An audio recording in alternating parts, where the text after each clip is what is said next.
আমি ওয়েলকাম করছি। আমি কোর্টে গিয়ে বলবো এই মামলা সিবিআইকে ট্রান্সফার করা হোক এবং আইসির দুটো মোবাইল যেমন নিয়েছে কাজলেরও দুটো তিনটে চারটে মোবাইল যেন নিয়ে নেয়। তাহলে আমার অভিযোগ সত্য কিনা নিরপেক্ষ তদন্তকারী সংস্থা এটা প্রমাণ করতে পারবে। আমি রেডি আছি। আমি আগে বলেছি, বারবার বলবো না। ও তো একটা কর্মচারী, গ্রুপ ডি, তৃণমূলের র্যাঙ্ক অ্যান্ড ফাইলে কাজলের র্যাঙ্ক হচ্ছে গ্রুপ ডি কর্মচারী। আমি ওর মালিককে হারিয়েছি। ও ভাইপোকে মাসে 10 কোটি করে টাকা দিচ্ছে, এখান থেকে তুলছে 25 কোটি, 10 কোটি করে টাকা দিচ্ছে, তাই ভাইপোর বলে বলিয়ান। কতবার উত্তর দিব ভাই? তোমাকে কাজল ফিটিং করে পাঠিয়েছে নাকি? কাজলকে যখন অনুব্রত গুঁতো দিত, কাজল কোলাঘাটে থার্মেল পাহাড়ের গেস্ট হাউসে না আমার পা ধরে বসে থাকতো। কাকে কি বলছো? ওকে আর শাহনওয়াজকে গর্তে ঢুকিয়ে দিয়েছিল অনুব্রত। ও কোলাঘাটে থার্মেল পাহাড়ে আমি অফিস করতাম, ওখানে গিয়ে আমার পা ধরে বসে থাকতো। জিজ্ঞেস করবে ওকে। দেখুন, আমি এর আগেও বলেছি, উনি 100টার মধ্যে 99টা মিথ্যা কথা বলেন, একটা সত্য কথা বলেন। তো তার মধ্যে একটা সত্য কথা কাল উনি বলেছেন, যেটা হচ্ছে উনি যখন তৃণমূল কংগ্রেস দলে ছিলেন তখন আমি কোলাঘাটে গিয়ে দেখা করেছি। তখন আমি আমাদের মুকুল রায়ের বাড়ি যেতাম, কাঁচরাপাড়া তৃণমূল ভবনে যেতাম, কারণ উনি তখন তৃণমূল কংগ্রেস দলে ছিলেন। তখন তো আমার জানা ছিল না যিনি একটা বড় ডাকাত। আমার দলের সাধারণ সম্পাদক অভিষেক বন্দ্যোপাধ্যায় সেটাকে ধরে ফেলেন। তারপরে বিজেপি শুভেন্দু তৃণমূল দলে থেকে যে কুকীর্তি দুর্নীতিগুলো করেছে, তিনিও হয়তো জেলে যেতেন, সে উপক্রম হয়েছিল, সেই অবস্থা এসেছিল। তারপর তিনি ওয়াশিং মেশিনে ঢুকে পরিষ্কার হয়ে এখন বিজেপি দলটা করছেন। উনি কিভাবে এমএলএ হয়েছেন সারা বাংলা তথা সারা ভারতবর্ষের মানুষ জানে। উনি একজন লাইট অফ করে ভোটারদের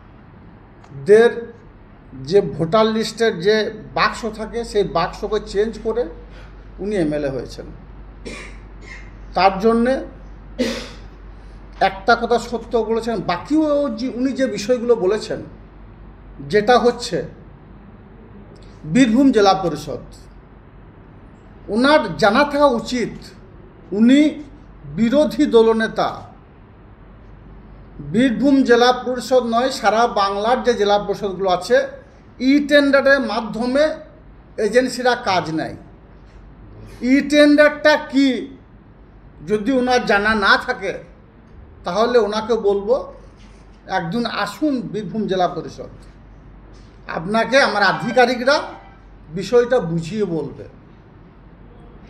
বীরভূম যে কাজলের বাড়বাড়ন্ত কমাবো, এই প্রসঙ্গে কি বলবেন?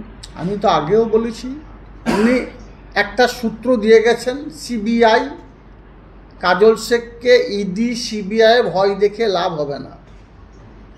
আমি মমতা বন্দ্যোপাধ্যায়, অভিষেক বন্দ্যোপাধ্যায় সৈনিক। আমি হিন্দু মুসলমান শিখ খ্রিস্টান ইসাই সমস্ত সম্প্রদায়ের মানুষের উন্নয়নের স্বার্থে বীরভূম জেলা পরিষদের 19টা পঞ্চায়েত সমিতিকে এক নজরে দেখি এবং সমস্ত ব্লকের উন্নয়নের স্বার্থে সদা সর্বদা নিজেকে নিয়োজিত রাখার চেষ্টা করি। সেটাই আমি করে যাচ্ছি, সেটাই আমি করে যাব।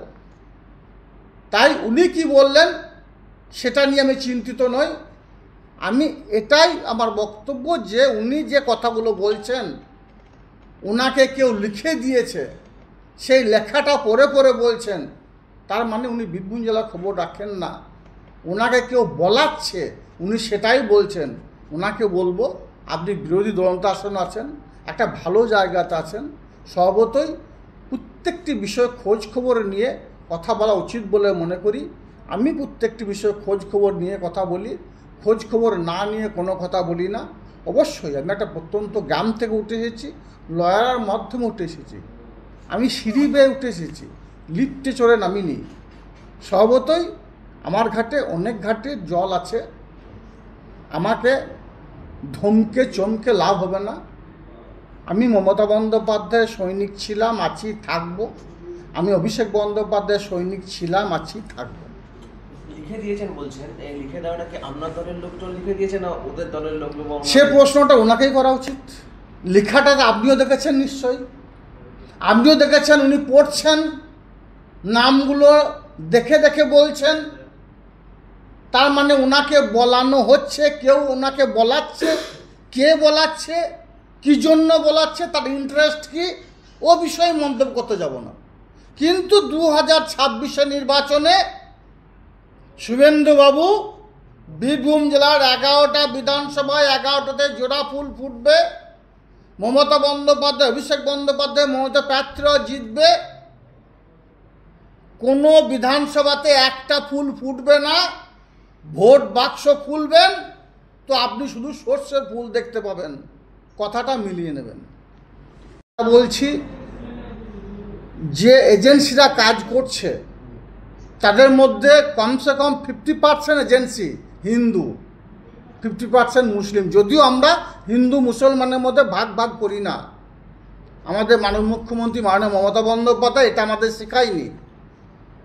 উনি ফিফথ ফিনান্সে যে কাজগুলো হচ্ছে ওখানেও অ্যাবাভ 50% আমার সনাতন ধর্মের বিশ্বাসী এজেন্সিরা আছে যারা বীরভূম জেলা পরিষদে কাজ করছে। উনি একটা পড়ছি দেখে পড়ে পড়ে বলছেন, আমি বুঝতে পেরেছি, সারা বীরভূম জেলার মানুষ বুঝতে পারছে। ওনাকে কেউ লিখে দিয়েছেন, সেইটাকে পড়ছেন। বীরভূম জেলা খবর রাখেন না, আর রাখার প্রয়োজনও নেই। বীরভূম জেলা খবর রাখার জন্য মমতা বন্দ্যোপাধ্যায়ের সৈনিকের আছে, অভিষেক বন্দ্যোপাধ্যায়ের সৈনিকের আছে। আমরা 365 মানুষের পাশে থাকি, মানুষের হয়ে কাজ করি এবং মানুষের হয়ে কাজ করে যাব। আপনি যে কথা বলেছেন, কোলাঘাটে গিয়েছিলাম, তখন আপনি কোথায় যেতেন? তখন হাওয়াই চটির নিচে আপনি থাকতেন, ভুলে যেন না।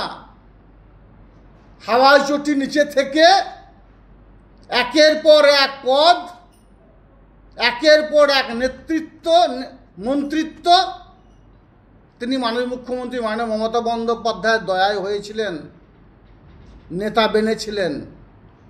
যার জন্য আমি নয়, সারা বাংলার যারা মামাটি মানুষের সৈনিক ছিল, মুকুলদা ছিলেন, আপনি ছিলেন, তৃণমূল ভবনে যে নেতৃত্বরা বস তাদের কাছে যেত। এখন আমি যাই, এখনও আমার রাজ্যে যে নেতারা আছে, আমার ক্যামাস্ট্রিট আছে, তৃণমূল ভবনের সুব্রত বক্সী মহাশয় আছে, আরও যে উচ্চ নেতৃত্ব যারা রয়েছে, ববিদা রয়েছে, আমাদের মাননীয় মুখ্যমন্ত্রী মাননীয় মমতা বন্দ্যোপাধ্যায় আছেন, সবার কাছে আমি যাই।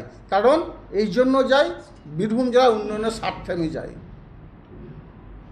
তাই আপনি যে বিষয়গুলো তুলেছেন, যে বিষয়ে বক্তব্য রেখেছেন, আমি আপনাকে বলবো বীরভূম জেলা পরিষদ আসুন, এসে দেখুন বীরভূম জেলা পরিষদ সততা এবং নিষ্ঠার সঙ্গে চলছে। আর আপনি একটা বিষয় বলেছেন, আমার পরিবারের কয়েকটা সদস্যের নাম নিয়েছেন।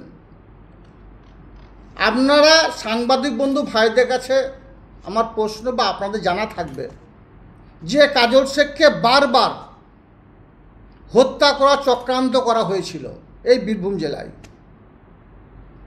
2021 প্রাককালেও বাংলাদেশ থেকে ভাড়াটিয়া এনে আমাকে হত্যা করা চক্রান্ত করা হয়েছিল। তারা বর্তমানে সিয়ান জেলে এখনো আছে, সে বাংলাদেশ ভাড়াটিয়ারা। সেই সূত্রে, সেই জন্যে আমাকে পরিবারের সদস্যদেরকে আমার কাছে রাখতে হয়, তারা আমার কাছে থাকে আমার সেফটি সিকিউরিটির জন্য। যদিও মাননীয় মুখ্যমন্ত্রী মাননীয় মমতা বন্দ্যোপাধ্যায় পুলিশি নিরাপত্তার ব্যবস্থা করেছেন, তৎসত্ত্বেও আমার পরিবারের সদস্যরা আমাকে থাকে। তো জানি না কেন বিরোধী দলনেতা কথা বললেন আমার পরিবারের সদস্যদের উদ্দেশ্যে। তিনি অকথা কুকথা বলছেন, তিনি হয়তো পরিবারের সদস্যদের কাছ থেকে আমাকে আলাদা করতে চাইছেন এবং হয়তো ওনার কোনো উদ্দেশ্য আছে। সেই উদ্দেশ্যের কে সফল করার জন্য তিনি হয়তো চাইছেন, কিন্তু লাভ হবে না। বীরভূম জেলার মানুষ কাজল শেখের সঙ্গে আছে, কারণ আমি মমতা বন্দ্যোপাধ্যায়ের নির্ভীক সৈনিক, অভিষেক বন্দ্যোপাধ্যায়ের নির্ভীক সৈনিক। আর দিনের শেষে একটা কথা বলবো, আমরা 365 মানুষের পাশে থাকি, মানুষের হয়ে কাজ করি। 26শে নির্বাচন আসছে, বীরভূম জেলার যে 11টা বিধানসভা আছে, 11টা বিধানসভাতে জোড়া ফুল ফুটবে, একটা ফুল ফুটবে না।